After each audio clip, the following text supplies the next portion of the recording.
Yaoundé, la capitale du Cameroun, sort peu à peu de l'obscurité. Après un incendie qui a occasionné une panne géante au poste BRGM, les ménages, les commerces et les bureaux du service public et privé de la ville sont de nouveau alimentés par le réseau public d'électricité.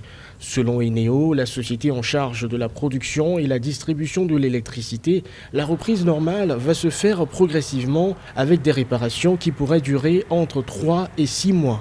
Toutes les parties prenantes sont à pied d'œuvre pour remédier à une situation dont chacun mesure la gravité et que l'on veut voir se normaliser au plus vite.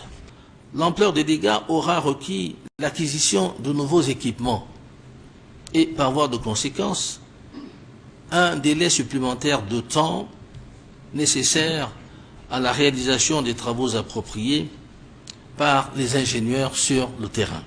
Depuis le 7 août 2019, environ 28% des habitants de la ville de Yaoundé sont privés d'électricité. Au centre-ville, les coupures ont duré plus de 5 jours avant une reprise ce 15 août.